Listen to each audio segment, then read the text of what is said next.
Bonjour, ici Tammy Kaba, je suis ravi de vous retrouver pour cette vidéo dans laquelle je vais revenir sur la comparaison investisseur-trader et surtout, est-ce qu'il faut être investisseur ou trader en période de crise? Je vous retrouve dans 2 petites secondes, à tout de suite.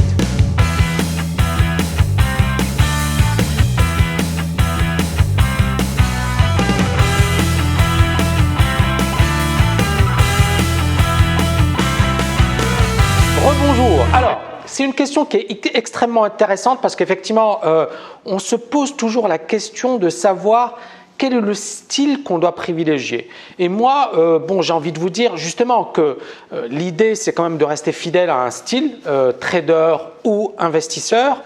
Par contre, et là j'ai envie de répondre en général, il y a des périodes qui sont très intéressantes pour les traders et il y a des périodes qui sont extrêmement intéressantes pour les investisseurs.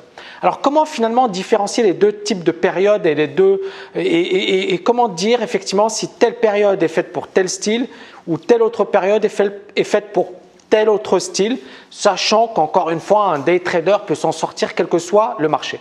Mais quand on étudie bien évidemment les marchés, l'expérience et puis bien évidemment ce que disent bon nombre de day traders sur les US, c'est qu'effectivement les périodes les plus intéressantes pour le day trading sont les périodes de forte volatilité. C'est-à-dire que lorsque le marché décale brutalement, fortement, pour un investisseur c'est souvent très dangereux, mais pour un day trader c'est justement une période extraordinaire. Pourquoi?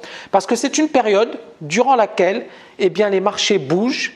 Et en intraday, on a des mouvements qui sont parfois assez fous et donc à partir de là, effectivement, pour un day trader, c'est le paradis. C'est-à-dire qu'effectivement, il travaille son ouverture et il peut avoir des mouvements assez importants.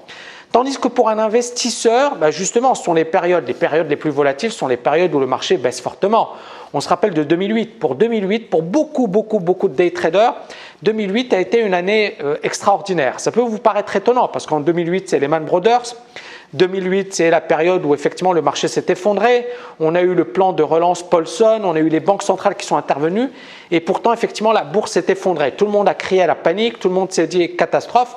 Beaucoup d'investisseurs ont perdu gros puisqu'on avait des actions qui valaient 10 et qui se sont mis à valoir 1. Donc elles ont été divisées par 10, par 5, parfois par 20. Donc ça a été une période catastrophique pour les investisseurs. Mais pour un day trader, il avait des journées où le marché faisait 10%, et je parle des actions bien évidemment, 10%, 20%, 30%. Et donc pour un day trader, c'est vraiment une période extraordinaire. Et donc beaucoup de day traders ont gagné énormément d'argent en 2008, ce qui peut paraître étonnant pour un investisseur. Par contre, pour les investisseurs, quelle était la meilleure période? Juste après, vous vous rappelez 2008, on a eu la forte baisse. 2009, les marchés ont commencé à monter et parfois fortement. Et on se rappelle également de Warren Buffett, à l'époque tout le monde le prenait pour un fou, Warren Buffett qui dit viens, j'achète Goldman Sachs, j'achète Bank of America, j'achète, et il a acheté beaucoup de bancaires à l'époque. Les bancaires s'étaient effondrés, elles avaient parfois vu leur valeur divisée par 10 et Warren Buffett est entré en action et on sait que sur Goldman Sachs, il a quand même par exemple gagné 2 milliards de dollars. Donc pour lui, c'était effectivement la meilleure période et je pense pour tout le monde. Et c'est là où on voit encore une fois qu'il y a deux types de périodes qui sont intéressantes sur les marchés. Des périodes pour le day trading sur lesquelles on va gagner encore plus que durant les périodes normales et des périodes pour les investisseurs. Ce sont les périodes de panique, ce sont les périodes de crise, ce sont les périodes où finalement tout le monde dit sauf qui peut, c'est la fin du système et c'est justement le moment le plus intéressant pour un investisseur d'acheter. Je reviendrai, il y aura quelque chose que je vais développer par la suite par rapport à ça, notamment une formation sur le sujet, mais je pense que c'est extrêmement intéressant. Et même pour un day trader, c'est extrêmement intéressant de connaître finalement ces périodes où le marché va exploser à la hausse et où justement il se doit d'investir, il se doit effectivement d'être exposé sur les marchés parce que ça vaut vraiment le coup. Et donc pour résumer, moi je dirais qu'effectivement le fait de choisir entre day trading et investissement, ça dépend du type de marché. Quand on est dans des marchés effectivement très volatiles, il faut faire du day trading. Quand on est également dans des marchés poussifs, on est en février 2016, marché monte mais il baisse, il n'y a pas de vrai directionnel, on est sur des gros supports, on voit bien qu'on est dans une période d'attentisme. L'investissement, ce n'est pas super parce qu'effectivement on est en période d'indécision. Par contre, effectivement, le day trading, c'est idéal. C'est-à-dire que quand, par exemple, vous n'avez pas de directionnel clair sur les marchés, il vaut mieux se focaliser sur du day trading. Quand vous avez un gros directionnel à la baisse, le day trading, il est parfait.